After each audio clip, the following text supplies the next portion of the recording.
नमस्कार विद्यार्थी मित्रांनो. कालच्या पिरियडमध्ये आपण आधुनिक महाराष्ट्रातील समाजसुधारक आणि या आधुनिक महाराष्ट्रातील समाजसुधारकाची माहिती पाहत असताना ब नंबरचा पॉइंट म्हणजे 19व्या शतकातील सामाजिक स्थिती, या सामाजिक स्थितीबद्दल पूर्णपणे माहिती अभ्यासली. आता या सामाजिक स्थितीमध्ये तत्कालीन स्थितीमधली जाती व्यवस्था, त्याचबरोबर कुटुंब संस्था, त्यानंतर विवाह संस्था आणि स्त्रियांची स्थिती, या प्रमुख 4 बाबीवर तत्कालीन स्थितीमधल्या सामाजिक स्थितीचं दर्शन किंवा सामाजिक स्थितीची माहिती मिळवण्यास प्रारंभ होतो. आणि ही सामाजिक स्थिती निर्माण होण्याचं कारण म्हणजेच जो भारतीय समाज आणि हा भारतीय समाजामध्ये असणाऱ्या विविध बाबी आणि या बाबीचा वापर किंवा बाबीची जी काही विचार, तात्विक विचार हे प्रभावीपणे अंमलात न येता त्यामध्ये दुष्परिणाम जाणू लागल्यामुळे सामाजिक स्थितीमध्ये एक तफावत जाणू लागली किंवा समाजातला ज्या अशा घटकांना वेगळं स्थान निर्माण झालं आणि त्याचाच परिणाम म्हणजेच भारतीय समाज, या समाजामध्ये ज्या काही समाज सुधारणेचा पाया रोवण्याची एक कारण पुढे येण्यास प्रारंभ झाला. म्हणजे भारतीय समाजातले जे काही अडथळे, दोष आणि जी प्रगती जी आवश्यक आहे, ही बाब तत्कालीन स्थितीमध्ये अशा विविधांगी बाबीचा विचार करून समाज सुधारणेचा पाया रोवला गेला. म्हणजे कोणतीही बाब आपण लक्षात घेत असताना तत्कालीन स्थितीमध्ये धार्मिक स्थिती असेल, सामाजिक स्थिती असेल, या स्थितीचा जो प्रभाव समाजावर पडून येतो त्याच्यामध्ये सकारात्मक आणि नकारात्मक म्हणजे दुष्परिणाम बी जाणवू शकतो आणि सकारात्मक परिणाम सुद्धा जाणवतो. परंतु 19व्या शतकातील महाराष्ट्राची स्थिती लक्षात घेता धार्मिक स्थिती आणि सामाजिक स्थितीचं दुष्परिणाम जाणू लागलं आणि त्यामुळे जे काही प्रगती किंवा या प्रगतीमध्ये येणारे जे काही अडथळे हे तत्कालीन स्थितीमध्ये प्रामुख्याने जाणू लागले. त्यामुळे समाज सुधारणेला एक सुरुवात करणं हे समाज सुधारकासाठी एक उद्देश महाराष्ट्रामध्ये निर्माण होण्यास प्रारंभ झाला. ज्या पद्धतीने धार्मिक स्थिती कशा पद्धतीची होती याबद्दल माहिती पाहिली, सामाजिक स्थितीबद्दल माहिती पाहिली, त्याच पद्धतीने राजकीय परिस्थिती कशा पद्धतीची होती याबद्दल सुद्धा माहिती पाहणं आवश्यक आहे. महाराष्ट्राचा विचार करता 19व्या शतकातील राजकीय परिस्थिती, जो क नंबरचा पॉइंट प्रकरण पहिल्यामधला आपला समजून घ्यायचा आहे. हा शेवटचा पॉइंट आहे प्रकरण पहिल्यामधला. आपलं पहिलं प्रकरणाचं नाव आहे सामाजिक सुधारणाची पार्श्वभूमी. म्हणजे सामाजिक सुधारणा होण्यापूर्वी किंवा सामाजिक सुधारणा होण्यासाठी ज्या गोष्टी कारणीभूत ठरल्या गेल्या त्या गोष्टी कोणत्या त्या समजून घेत आहोत. 2 बाबी आपण समजून घेतल्या आतापर्यंत. 19व्या शतकातील धार्मिक स्थिती समजून घेतली, 19व्या शतकातील सामाजिक स्थिती समजून घेतली आणि आता आपण 3 नंबरचा पॉइंट म्हणजे 19व्या शतकाची राजकीय परिस्थिती समजून घेणार आहोत. तर भारतीय समाज आणि या समाजामधला असणारी आर्थिक म्हणजे जी काही तफावत किंवा सामाजिक तफावत, यामध्ये ब्राह्मण, क्षत्रिय, वैश्य, शूद्र या जाती धर्मानुसार किंवा जातीनुसार जी आखणी करण्यात आली होती त्यानुसार राजकीय परिस्थिती निर्माण झाली होती. भारतामध्ये ब्रिटिश सरकारची स्थापना म्हणजे ईस्ट इंडिया कंपनीची स्थापना 1600 मध्ये झाली आणि त्यानंतर भारत आणि भारतातल्या सर्व भागावर ब्रिटिशांची सत्ता प्रस्थापित झाल्यानंतर महाराष्ट्र ही त्यास अपवाद नव्हता. पण महाराष्ट्राचा विचार करता महाराष्ट्रामध्ये जी जवतनदारी, जहागीरदारी किंवा जे काही शासन व्यवस्था होती, त्याचबरोबर जे काही संस्थानिक छोटे मोठे संस्थानिक राजे होते, हे भारतामध्ये विशेषतः महाराष्ट्रामध्ये सर्वात जास्त असल्यामुळे त्यांनी या ठिकाणची राजकीय परिस्थिती त्यांच्या सभोवताली होती. ब्रिटिशांची अन्यायी वृत्ती, त्याचबरोबर ब्रिटिश आल्यानंतर भारतामध्ये काही सुधारणा घडून आल्या होत्या, पण राजकीय परिस्थितीचा विचार करता तत्कालीन स्थितीमध्ये ज्या काही ब्रिटिशांनी ज्या सुधारणा घडून आणल्या, या सुधारणामुळे जो भारतीय समाज किंवा राजकीय परिस्थितीमध्ये बदलाची पार्श्वभूमी निर्माण झाली. वंश परंपरागत आलेली राजसत्ता ही टिकून ठेवण्यासाठी जो काही उच्चवर्णीय लोक हे या भारतीय समाजामध्ये स्वतःची प्रतिमा टिकून ठेवण्याचं काम करत होते. आता राजकीय परिस्थितीचा विचार करता ज्या काही पाश्चिमात्य शिक्षणाचा प्रभाव भारतीय तरुणावर पडायला लागला, ब्रिटिश भारतात आल्यानंतर भारतामध्ये त्यांनी भारतातले जे काही सामाजिक ज्या काही अनिष्ट प्रथा, परंपरा, चालीरीती यावर आक्षेप घेण्यास प्रारंभ केला. त्याचबरोबर भारतामध्ये त्यांनी ख्रिश्चन मिशनऱ्याच्या आधारे म्हणजे त्यांनी स्वतःच्या ख्रिश्चन मिशनऱ्या शाळा सुरुवात केल्या आणि अशा शाळांमध्ये पाश्चिमात्य शिक्षण देण्यास प्रारंभ केला. त्यामध्ये तत्कालीन स्थितीमधले जे काही उच्चवर्णीय लोक, ज्यांना शिक्षण घेण्याची त्यांच्याकडे कुवत आहे, ऐपत आहे, अशा लोकांनी आपली मुलं त्या शाळेमध्ये टाकण्यास प्रारंभ केला.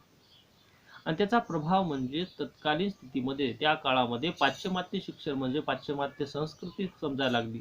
ब्रिटिशांची किंवा युरोपमधल्या जे राष्ट्र होते यांची संस्कृती, त्या ठिकाणची भाषा, त्याचबरोबर त्यांच्या त्या ठिकाणचा विकास, त्या ठिकाणच्या सामाजिक सुधारणा आणि तिथली जी काही राजकीय, सामाजिक, धार्मिक परिस्थिती समजण्यास प्रारंभ झाला. आणि त्यामुळे भारतातील जो तरुण वर्ग ब्रिटिशांची पाश्चिमात्य शिक्षण घेत होता, त्यांनी आपली संस्कृती, आपला धर्म, आपली राजकीय परिस्थिती या बाबीची तुलना ही युरोपीय म्हणजे पाश्चिमात्य संस्कृतीशी करण्यास प्रारंभ केला. आणि याचा परिणाम म्हणजेच भारतीय तरुणांना आपल्या देशामध्ये, त्याचबरोबर भारतामधल्या असणाऱ्या विविध बाबी आणि त्या बाबी म्हणजेच भारतातल्या सामाजिक सुधारणा या किती मोठ्या प्रमाणात मागास पद्धतीने आज सुद्धा टिकून आहेत हे समजण्यास प्रारंभ झाला. प्रामुख्याने आपण महाराष्ट्राचा विचार करता ज्या काही सार्वत्रिक व पाश्चिमात्य शिक्षण यामुळे महाराष्ट्रातले जे काही विचारवंत किंवा लोक यांच्यावर प्रभाव जाणू लागला. पुढे शिक्षण पूर्ण झाल्यानंतर अनेकांनी समाज सुधारण्याचा एक मार्ग पत्करला आणि स्वतःच्या विचारक्षमतेचा, स्वतःच्या कल्पकतेचा किंवा स्वतःच्या सद्विवेक बुद्धीचा वापर करून तत्कालीन स्थितीमध्ये ज्या काही बाबी समाजासाठी अडथळा निर्माण करणार आहेत, प्रगती होण्यापासून रोखतायत, अशा सर्व बाबीवर लिखाण करण्यास प्रारंभ केला. आणि अनेक सुधारकांनी, ज्या समाज सुधारक म्हणून ओळखले जातात, त्यांनी आपल्या ग्रंथाच्या माध्यमातून सुधारणा विषयक विचार मांडण्यास प्रारंभ केला. त्याचा प्रमुख बाब किंवा ते प्रकाशित करण्याचं बाब म्हणजे तत्कालीन स्थितीमधले असणारे वृत्तपत्र, जे पाश्चिमात्य विचाराला प्रभावित होऊन भारतातली संस्कृती, भारतातले विचार की राजकीय परिस्थितीचा विचार करून ब्रिटिश हे भारतामध्ये सर्वप्रथम व्यापारी म्हणून आले पण राज्यकर्ते बनले गेले. त्यांचा सुद्धा आदर्श घेतला गेला की त्यांनी शिक्षण किंवा जे काही सामाजिक स्थिती यामध्ये आमूलाग्र बदल घडून आणला आणि एका देशावरून दुसऱ्या देशावर म्हणजे एका देशातून येऊन दुसऱ्या देशावर अधिराज्य गाजवण्याचं काम तत्कालीन स्थितीमध्ये करत होते. हा सुद्धा प्रभाव हा विचारवंत किंवा साहित्य स्वरूपात मांडण्याचं काम तत्कालीन स्थितीमध्ये करण्यात येऊ लागलं. सर्वप्रथम आपण वृत्तपत्र आणि नियतकालिके ही बाब तत्कालीन स्थितीमध्ये किती महत्वपूर्ण होती हे समजणे आवश्यक आहे. ब्रिटिश तर भारतामध्ये सत्ता गाजवण्यासाठी किंवा व्यापार करण्यासाठी आले होते.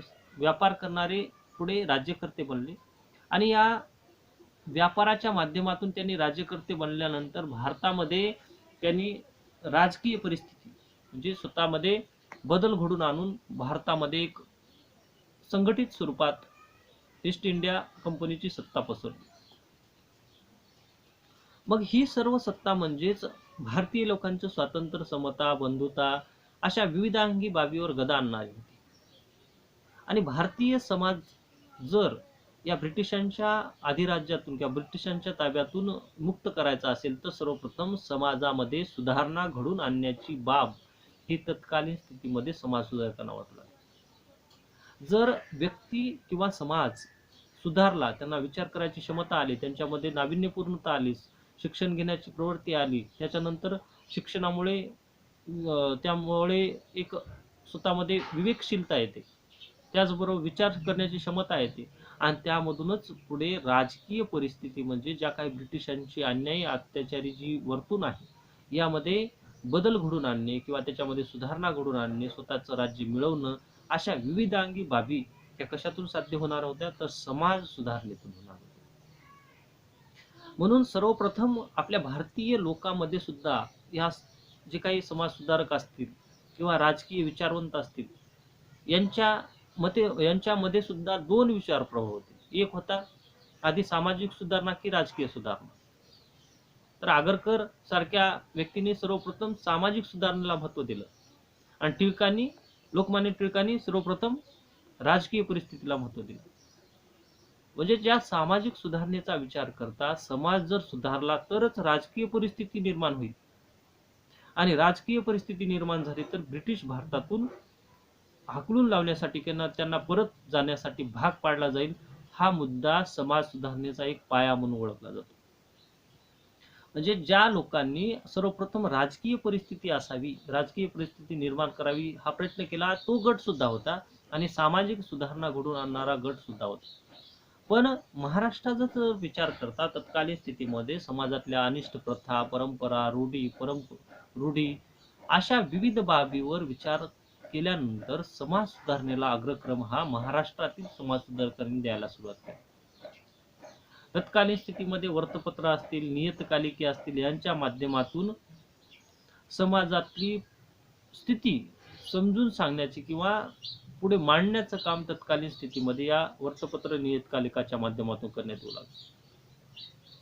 यामध्ये आपण महाराष्ट्राचा विचार करता आचार्य बाळशास्त्री जांभेकर यांनी दर्पण व दिग्दर्शन हे दोन वर्तपत्र किंवा एक वर्तपत्र सुरू केले, नियतकालिके सुरू केली.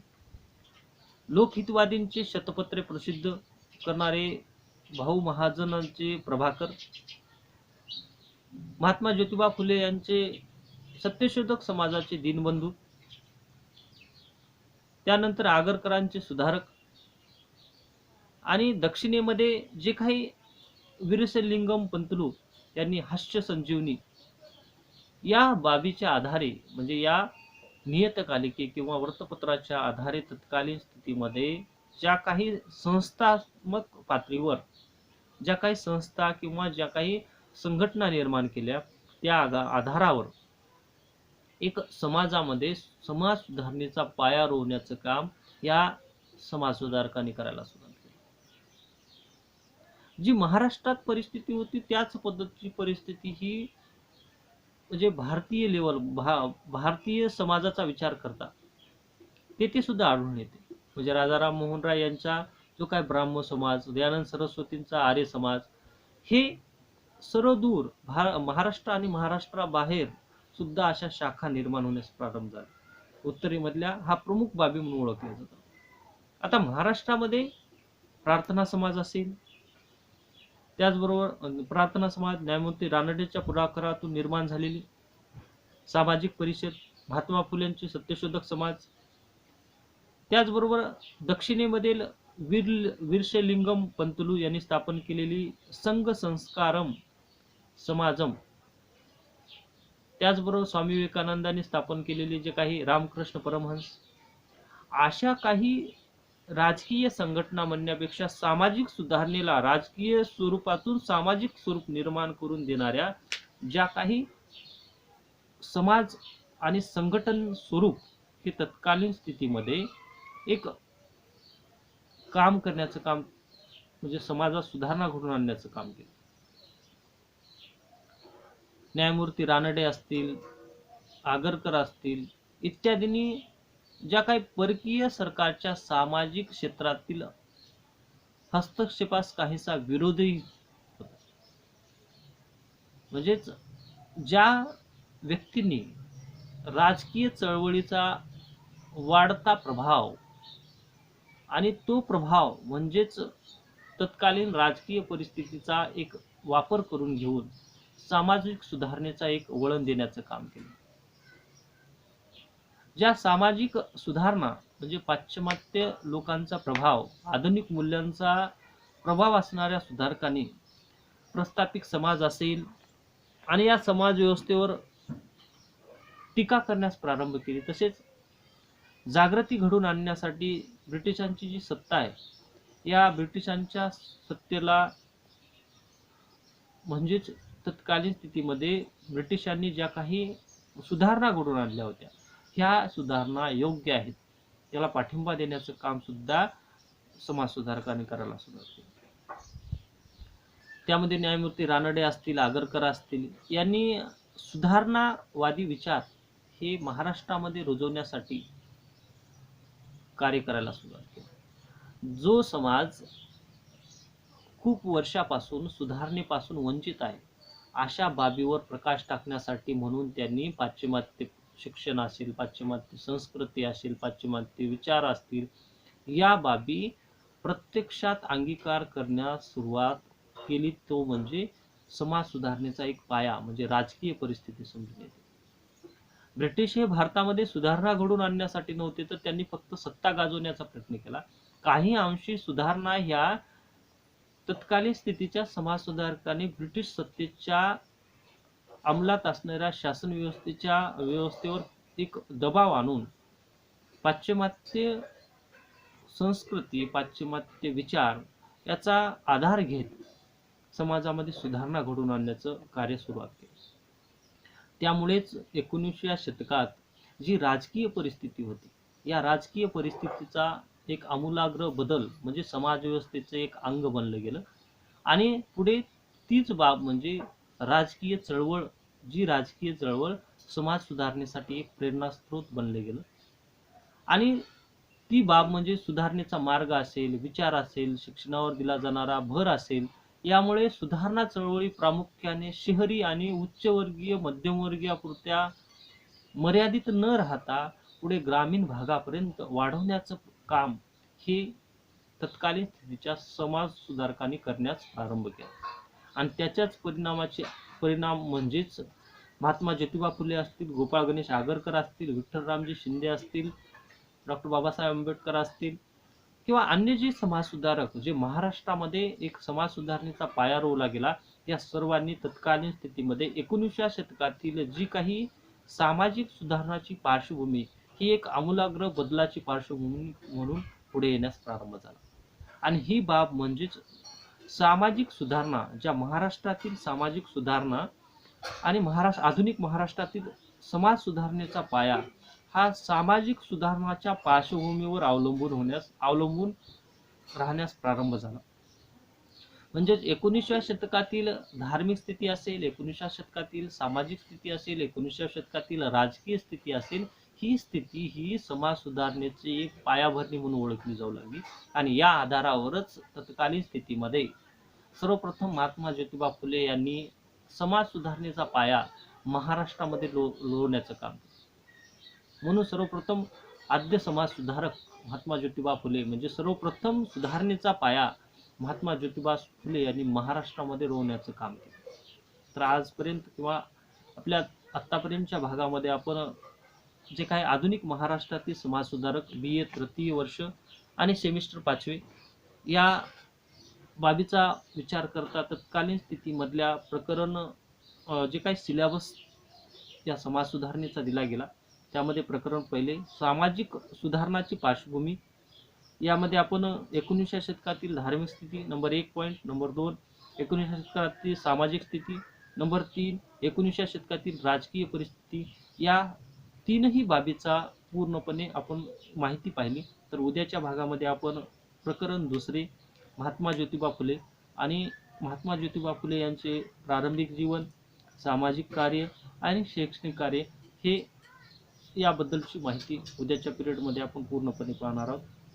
आत्तापर्यंत जो भाग आपण पाहिला तो भाग म्हणजेच जो समाज सुधारणा, आधुनिक महाराष्ट्रातील समाज आणि समाज सुधारणेचा जो पाया रचला गेला किंवा समाज सुधारणा होण्यासाठी ज्या बाबी कारणीभूत ठरल्या गेल्या किंवा 19व्या शतकाची पार्श्वभूमी कशी होती, त्यामध्ये धार्मिक असेल, सामाजिक असेल, राजकीय परिस्थिती, ही बाब ह्या सर्व बाबी ह्या समाज सुधारणेचा एक पाया रोवण्याचं किंवा समाज सुधारणा होण्यासाठी कारणीभूत ठरणाऱ्या बाबी होत्या.